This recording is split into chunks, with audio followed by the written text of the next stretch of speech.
नमस्कार, मैं हूं आपके साथ कांची बंसल और आप देख रहे हैं खबरें दिन भर की। मैं लाई हूं आपके लिए देश और दुनिया की तमाम बड़ी खबरें। इस बुलेटिन में आज बात करेंगे यूपी में अलकायदा के नए मॉड्यूल्स के हुए खुलासे की, जानेंगे अमित शाह के सहकारिता मंत्री बनते ही विपक्ष की कैसे बड़ी मुश्किलें, बात करेंगे यूपी में आकाशीय बिजली गिरने से कितना हुआ नुकसान, बात करेंगे दिल्ली और हरियाणा में छिड़ी वाटर वॉर की, और बुलेटिन के आखिर में जानेंगे योगी आदित्यनाथ के मुरीद क्यों हुए ऑस्ट्रेलिया के सांसद कैरी। लेकिन तमाम बड़ी खबरों से पहले नजर डालते हैं आज की सुर्खियों पर। ऑक्सीजन पर पीएम ने की हाई लेवल मीटिंग, कहा देश में 1500 से ज्यादा ऑक्सीजन प्लांट लगाए जा रहे हैं, ये जल्द से जल्द किए जाएं शुरू। 19 जुलाई से 13 अगस्त तक चलेगा संसद का मॉनसून सत्र, वैक्सीन ले चुके सांसदों के लिए जरूरी नहीं होगा आरटी-पीसीआर टेस्ट। रजनीकांत ने राजनीति से की तौबा, भंग किया अपना संगठन, फैन क्लब के तौर पर करेंगे काम। आतंकी हिजबुल चीफ के बेटों को बर्खास्त करने पर बौखलाई महबूबा मुफ्ती, फिर बढ़ाया आतंकवादियों का हौसला। अफगानिस्तान पाकिस्तान में बुरी तरह खराब हुए संबंध, अफगानिस्तान ने दी इमरान खान को धमकी, कहा पाकिस्तान नहीं चला सकता हम पर हुक्म। सुर्खियों के बाद बात करते हैं आज की सबसे बड़ी खबर की। देश में आतंक फैलाने की साजिश को यूपी की एटीएस ने नाकाम कर दिखाया है। उत्तर प्रदेश की राजधानी लखनऊ के काकोरी से अलकायदा के 2 संदिग्ध आतंकियों को गिरफ्तारी के बाद देश में आतंक फैलाने की बड़ी साजिश को नाकाम कर दिखाया गया है। अब पुलिस आतंकियों के हैंडलर उमर अल मंडी की तलाश में जुटी है। बताया जा रहा है कि उमर अल मंडी यूपी के संभल का रहने वाला है और इस बीच कानपुर और संभल से संदिग्धों को हिरासत में लिया गया है। ये रिपोर्ट देखिए। लखनऊ में पकड़े गए आतंकियों की मानव बम के जरिए धमाके की साजिश थी। आतंकी 15 अगस्त को आसपास धमाका करने की फिराक में थे। दोनों आतंकी सीरियल ब्लास्ट करना चाहते थे। आतंकी के नाम मिनहाज अहमद और मसीरुद्दीन है। अलकायदा का ये मानव बम मॉड्यूल था। दोनों आतंकी अंसार गजवातुल हिंद ग्रुप से जुड़े थे। बता दें कि अंसार गजवातुल भारत में अलकायदा का ग्रुप है। हैंडलर का नाम उमर अल मंडी है, जिसका प्रमुख मूसा कश्मीर में मारा जा चुका है। पुलिस के मुताबिक उमर अल मंडी अलकायदा के यूपी मॉड्यूल का मुखिया है। आपको बता दें कि उमर अल मंडी का संबंध यूपी के संभल से है, इसलिए वहां भी उससे जुड़े सुरागों की छानबीन शुरू हो गई है। अलकायदा के संदिग्ध आतंकियों की गिरफ्तारी के बाद यूपी के अपर मुख्य सचिव गृह अवनीश अवस्थी ने दावा किया है कि दोनों आतंकियों के खिलाफ पर्याप्त सबूत मिले हैं। गृह सचिव के मुताबिक एटीएस दोनों आतंकियों को कई दिनों से ट्रैक कर रही थी और जब लगा कि ये आतंकी घटना को अंजाम दे सकते हैं तो इन्हें गिरफ्तार कर लिया गया। गृह सचिव की ओर से आए बयान में सामने आया है कि इस गिरफ्तारी को लेकर यूपी एटीएस सेंट्रल एजेंसी के संपर्क में है। पढ़ते हैं अगली बड़ी खबर की ओर। प्रधानमंत्री नरेंद्र मोदी की सरकार ने मंत्रिमंडल विस्तार से पहले नए सहकारिता मंत्रालय के गठन का निर्णय लिया।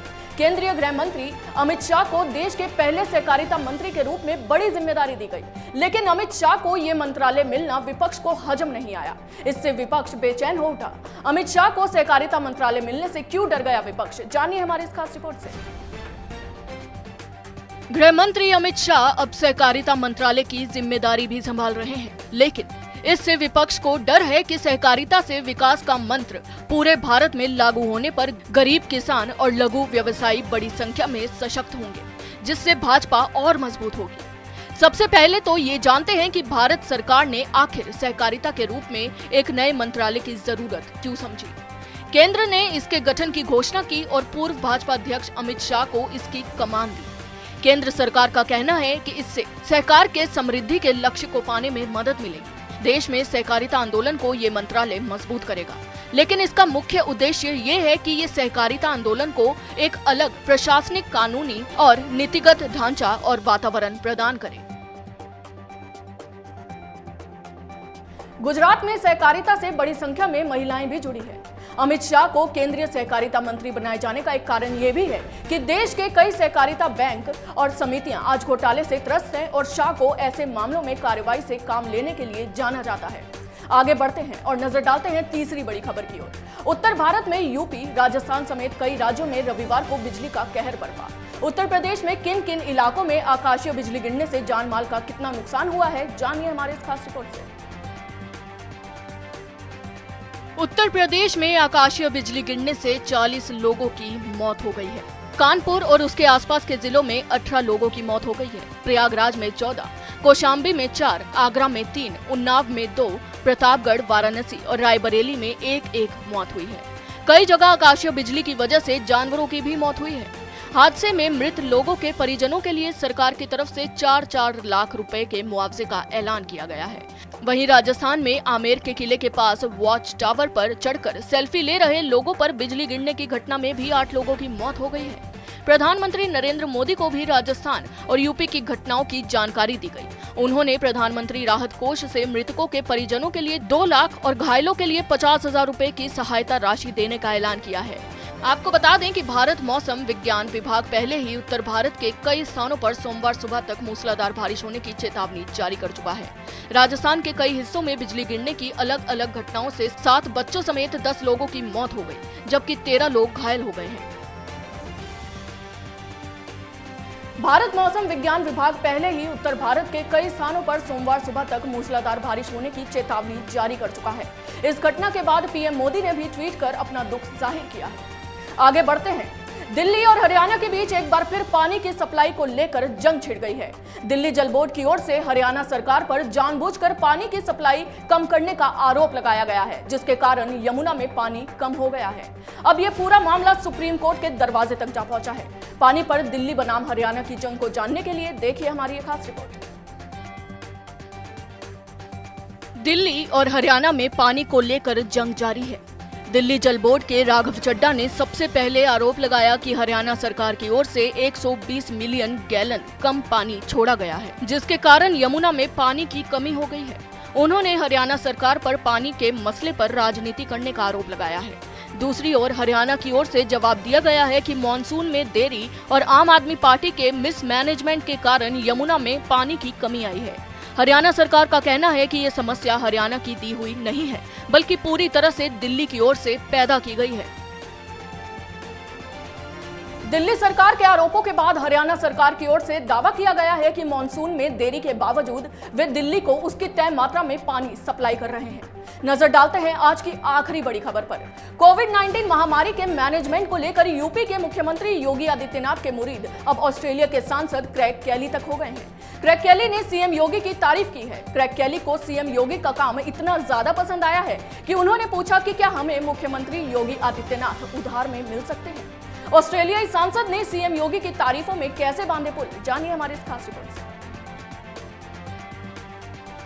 बीते 10 जुलाई को सांसद क्रेग कैली ने अपने ऑफिशियल ट्विटर हैंडल से ट्वीट कर कहा कि भारत का राज्य उत्तर प्रदेश क्या किसी तरीके से अपने सीएम योगी आदित्यनाथ को हमें उधार दे सकता है, जिससे वो हमें इवरमैचकिन की कमी की समस्या से निकाल सके। इसकी वजह से हमारे देश में निराशाजनक हालात पैदा हो गए हैं।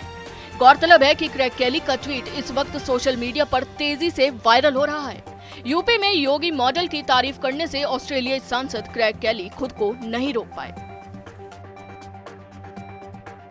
योगी सरकार के काम करने के तरीकों की तो भारत में विपक्ष भी फैन है, फिर ये तो ऑस्ट्रेलिया के सांसद क्रेग कैली हैं, जिन्होंने सीएम योगी की जमकर तारीफ की है।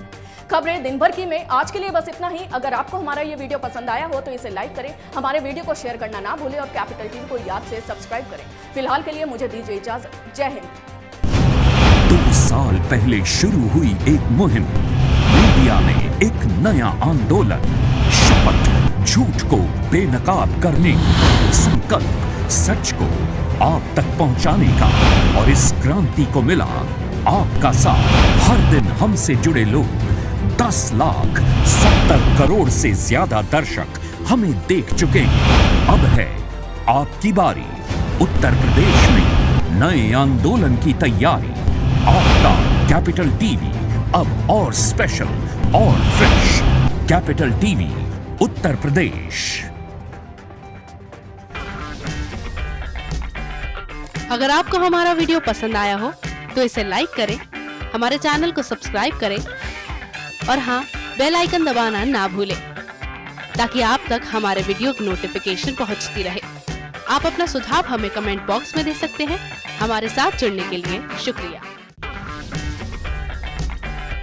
अगर आपको हमारा वीडियो पसंद आया हो तो इसे लाइक करें, हमारे चैनल को सब्सक्राइब करें और हाँ, बेल आइकन दबाना ना भूलें ताकि आप तक हमारे वीडियो की नोटिफिकेशन पहुंचती रहे। आप अपना सुझाव हमें कमेंट बॉक्स में दे सकते हैं। हमारे साथ जुड़ने के लिए शुक्रिया।